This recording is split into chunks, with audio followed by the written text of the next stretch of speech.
Merci d'être parmi nous. Euh, cette, cette crise sanitaire, c'est aussi une crise économique majeure.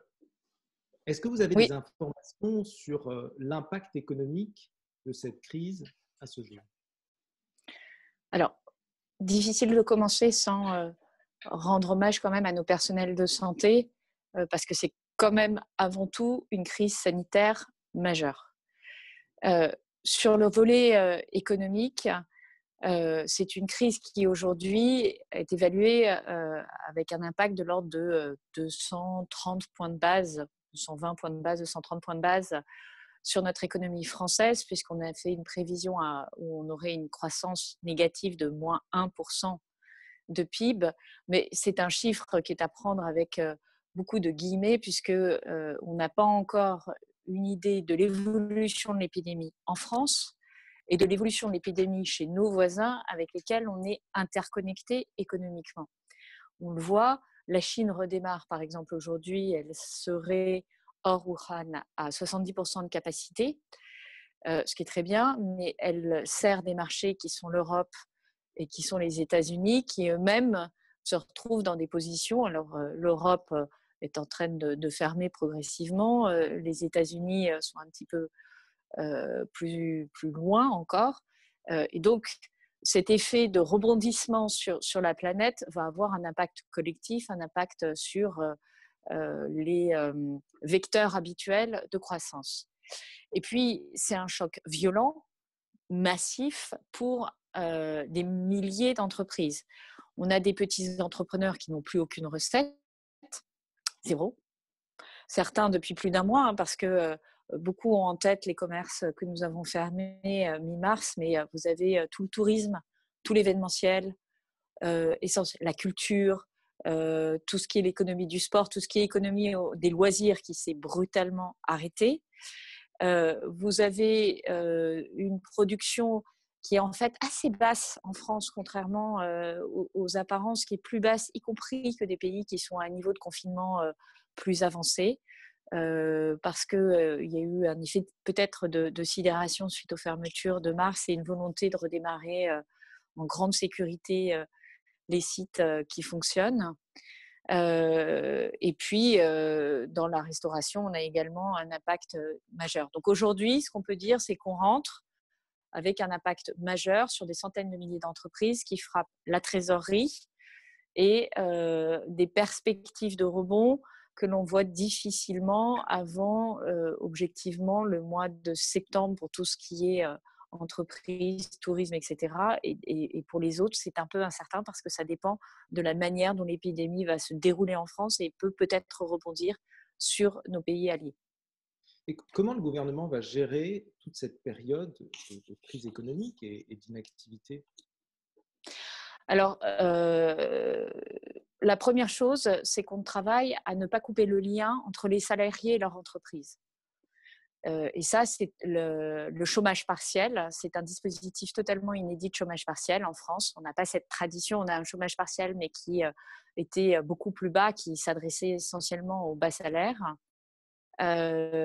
Donc là, on finance jusqu'à 4,5 fois le SMIC le coût des salariés pour l'entreprise. Et pour les salariés, lorsqu'ils sont au SMIC, ils sont rémunérés à hauteur de leur salaire net, et à 4,5 fois le SMIC, ils sont rémunérés à 84% de leur salaire net. Et ce lien donc est plus confortable que des possibles licenciements qu'on avait pu voir en masse en 2008. Et ce qu'on a appris de la crise de 2008, c'est que l'Allemagne avait redémarré plus vite et plus fort parce qu'ils avaient utilisé ce dispositif de chômage partiel. Le deuxième élément, c'est la trésorerie. La trésorerie, elle est absolument nécessaire à un moment où vous n'avez plus de chiffre d'affaires. Donc, on règle, entre guillemets, en tout cas, on prend en charge le sujet des salaires au travers du chômage partiel. On doit ensuite regarder comment chaque charge fixe vont impacter les entreprises. Il y a la question des impôts et des cotisations sociales. Le choix qu'on a fait, c'est de permettre de reporter ces paiements. Il y a la question de la fourniture d'énergie, d'eau, de gaz. On a négocié avec les principaux donneurs d'ordre le fait qu'ils acceptent que les entreprises ne payent pas immédiatement ces factures-là. Il y a le sujet des prêts et de tous les échéanciers bancaires des entreprises. Nous avons mis en place une garantie bancaire, là aussi massive, 300 milliards d'euros, qui permet de garantir à hauteur de 90% les prêts existants des entreprises et permettant aux banques elles-mêmes de donner des moratoires à 6 mois, mais également de garantir de nouvelles lignes. Et ça vaut pour les prêts bancaires, mais ça vaut aussi pour le financement export et ça vaut aussi pour le financement du crédit inter-entreprise et notamment tout ce qui est assurance crédit. Et puis, le troisième élément, c'est pour les entreprises qui sont des indépendants, donc qui peuvent bénéficier de tous ces dispositifs, mais évidemment, ça n'existe pas. Nous avons mis en place un fonds de solidarité spécifique. Ce fonds de solidarité, il est ciblé sur les indépendants qui font moins d'1 million d'euros de chiffre d'affaires. Ce sont soit ceux qui ont arrêté de travailler quasiment depuis début mars, donc ceux de la culture, de l'événementiel, du tourisme, et qui ont perdu plus de 70% de leur chiffre d'affaires en mars, soit les entreprises qui ont dû arrêter de travailler le 14 mars suite à nos arrêtés d'interdiction de travail, enfin en tout cas d'ouverture de sites accueillants du public, un certain nombre de commerces, de restaurants, etc. Donc pour eux, 1 500 € qui seraient versés début avril, c'est l'objectif que nous nous fixons. Le maximum du chiffre d'affaires perdu s'agissant des auto-entrepreneurs qui ont souvent des chiffres d'affaires inférieurs à 1 500 €. Et ce seraient les services des impôts qui ont un lien direct avec à peu près la majorité des entreprises, donc cette rapidité qui se chargerait de faire cette opération. Et puis une deuxième couche pour les entreprises particulièrement en difficulté qui expliqueront leur situation avec une instruction légère, mais qui permettrait de bénéficier d'un effort additionnel. Au total, on parle grosso modo de 8,5 milliards de dépenses sur le chômage partiel. On parle de 45 milliards, non, pardon, je vous dis des bêtises, 35 milliards grosso modo de report de charges sociales et fiscales, et on parle donc de 300 milliards de garanties bancaires. Lynn Landau, journaliste à France Info, avait une question pour vous. Oui, bonjour Madame la Secrétaire d'État. En fait, je voulais savoir au niveau des masques, donc le gouvernement a insisté sur le fait qu'il fallait les donner aux soignants de façon privilégiée parce qu'on est en situation de pénurie. Mais sachant que le port du masque généralisé a donné de plutôt bons résultats à Taïwan, à Hong Kong et dans d'autres pays, est-ce qu'il ne faudrait pas tendre justement vers un port du masque généralisé en France, peut-être en commandant plus? Alors, 2 choses. La première chose, c'est que justement, je suis chargée de l'approvisionnement en matériel critique en appui du ministère de la Santé et en appui du SGDSN, donc la Défense nationale. Sur les masques, on est en train de sourcer très largement en Chine.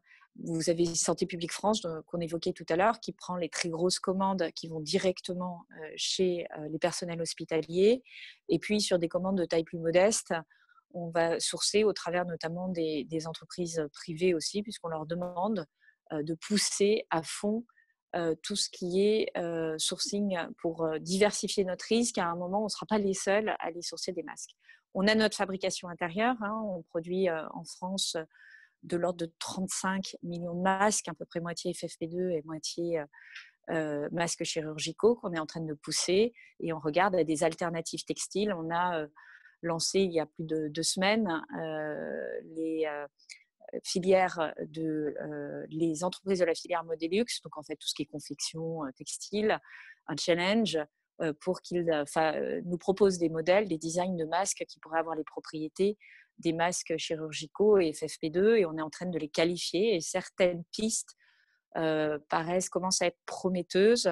c'est-à-dire qu'elles ont un pouvoir de filtration équivalent à ce qu'on cherche pour des masques spécialisés. Après, il faut qu'ils soient confortables, bien ajustés. Enfin, on ne s'improvise pas fabricant de masques du jour au lendemain, mais on peut, sur des boucles assez rapides, arriver à développer cette production de masques. La question de la pénurie, elle apparaît donc, on a un goulot d'étranglement aujourd'hui, mais je crois qu'il faut prendre du recul aussi par rapport à ça. Ce que vous signalez par ailleurs, c'est la pratique du port de masque.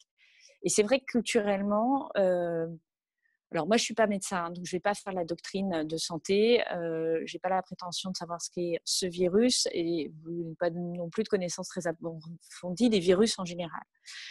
Mais ce que nous ont dit les experts, c'est qu'il y avait une réticence à préconiser un port de masque généralisé parce qu'en fait, on n'a pas l'habitude, nous, individus, de porter des masques comme c'est le cas beaucoup dans les pays asiatiques. Dans les pays asiatiques, vous avez une grippe, l'usage est de se mettre un masque pour protéger les autres.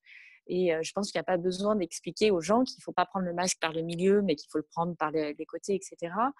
Et on a été alertés par les médecins sur le fait que, attention, le port de masque, c'était certes une barrière vis-à-vis des autres, mais ça pouvait aussi présenter un risque si on l'utilisait mal, si on le tripotait toute la journée, si on mettait ensuite ses mains partout, ou inversement, si on concentrait une fois, je ne suis pas médecin, sur la surface du masque. Donc, pour ces raisons, nous sommes conformés à tout le long au comité d'experts sur leurs recommandations en termes d'emploi des masques. Évidemment, dans les industries qui, pour des raisons de santé au travail, ont réglementairement accès à des masques, ces masques restent. Vous n'allez pas provoquer des silicoses chez les gens parce qu'il faut donner les masques aux soignants. Soit ils s'arrêtent, soit ils travaillent avec un masque. Et c'est comme ça qu'on fonctionne. Et en termes de logistique, on a aujourd'hui beaucoup de masques qui sont sur les routes en France pour arriver chez les pharmaciens, dans les hôpitaux, dans les EHPAD, etc. On observe aussi qu'on a une difficulté parce qu'on a beaucoup de coulage, beaucoup de vol, pour dire les choses, et que c'est aussi un élément de désorganisation, que évidemment on appelle à une très forte responsabilité par rapport à cela. Donc sur cette doctrine, on est très humble, on apprend de ce que les autres ont fait, et on décortique, on analyse aussi au regard de notre propre culture. Il y a des mesures qui fonctionnent peut-être lorsque il y a un historique dans certains pays, plus simplement, peut-être moins dans d'autres.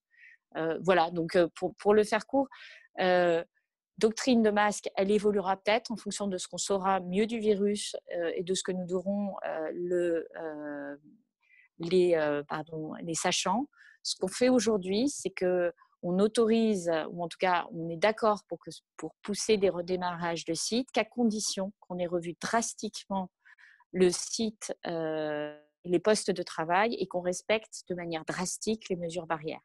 Les mesures barrières pouvant être d'ailleurs aussi d'autres équipements de sécurité. Je pense au port des lunettes, par exemple, ou des surlunettes, d'autres éléments, des barrières physiques. Lorsque vous êtes potentiellement au contact avec quelqu'un, même à 1 mètre de distance, enfin, ce genre de choses dans des interactions commerciales. Et sur les sites de production industrielle, on a complètement revu les désinfections, les vêtements de travail, les croisements, les heures de prise de service pour minimiser les interactions entre personnes et faire en sorte qu'ils ne se croisent pas et qu'on n'ait pas de... Voilà, on ne met pas la santé des gens en jeu. Et si on n'y arrive pas, notre recommandation, c'est de ne pas reprendre l'activité. Alors, nous avons un flot de questions sur Facebook. On va en choisir une. Martin, quelles questions avons-nous de Facebook ? Alors effectivement, il y a beaucoup de questions sur Facebook. On a choisi la question d'Anso qui s'interroge sur les statuts des intermittents. Voilà, elle nous pose la question en ces termes. Qu'en est-il des intermittents qui ont vu toutes leurs dates annulées ? Sont-ils concernés par les mesures de compensation ? Alors, les intermittents, ils relèvent d'un régime spécifique qui est géré par la culture, c'est-à-dire qu'ils doivent réaliser un certain nombre d'heures pour pouvoir bénéficier de conditions, enfin d'un régime de chômage particulier. Ce stade, compte tenu de la faible durée, disons ça fait 1 mois, le chômage, le régime fonctionne, il est clair que, comme on l'a fait sur tous les sujets, c'est-à-dire qu'à chaque fois qu'il y a un sujet dans lequel il y a un délai, je pense notamment aux chômeurs qui étaient en fin de droit, on pousse en considérant qu'il faut quasiment mettre sous cloche la période que nous vivons parce que c'est une période qui est inédite et sur laquelle les démarches ne peuvent pas être faites. Vous ne pouvez pas chercher un job en ce moment, vous ne pouvez effectivement pas prendre de date. Moi, j'ai eu le cas d'une musicienne de jazz qui dit « je ne peux pas prendre de date ». Donc, mon régime, à un moment, va s'épuiser parce que je n'aurai pas pris ces dates. Tout ça, on en a conscience et on prend point à point sur tous les sujets en disant « cette date, elle n'existe pas » et on la déplace de 3 mois.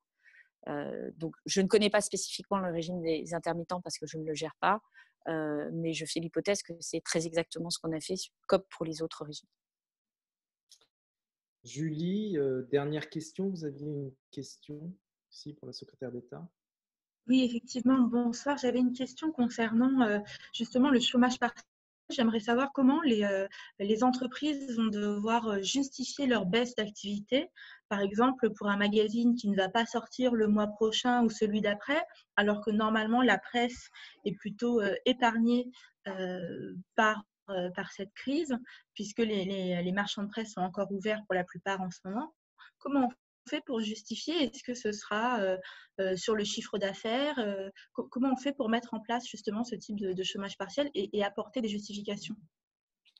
Alors, il faut revenir à ce qu'est l'esprit du chômage partiel. Le chômage partiel, c'est une mesure qui permet de maintenir les salariés dans l'entreprise parce qu'on a une sorte de sécurité ou d'assurance que l'entreprise, elle va redémarrer, que son activité va être à l'étiage à un moment et que c'est pour des raisons exogènes ou pour des raisons de difficultés ponctuelles qu'elle se retrouve dans cette situation. C'est un dispositif qu'on utilise beaucoup pour les entreprises en difficulté de ce point de vue-là.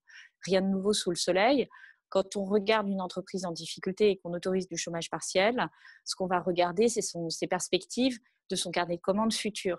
Et donc, si un journal est en difficulté depuis 6 mois, a déjà pas eu des résultats formidables en février, la question peut se poser. Si on est capable d'expliquer qu'en fait, il y a un plan très affirmé et qu'il y a tel sous-traitant, tel fournisseur, tel pigiste, tel qui constitue le journal, qui fait qu'aujourd'hui, on n'a pas les pièces du puzzle pour faire le journal en question, alors on a une appréciation qui serait positive. Il faut avoir en tête qu'aujourd'hui, nous avons un flot de demandes. Donc, on est très conscient qu'il y a des délais pour les réponses. On avait réussi 48 heures de délai de réponse jusqu'à la fin de la semaine dernière.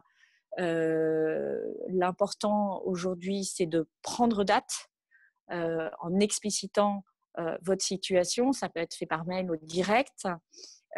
Effectivement, se connecter sur le site tel qu'il est donné. Et vous avez beaucoup d'informations sur le ministère de l'économie, donc économie.gouv.fr. Vous avez une foire aux questions, il y a tous les éléments, travail.gouv.fr, tous les éléments sur le chômage partiel, comment le computer, etc. On a 30 jours pour faire sa demande et c'est rétroactif au moment où on s'est trouvé en mauvaise situation. Ça, c'est très clair. Les services sur les terrains sont en train de traiter les sujets.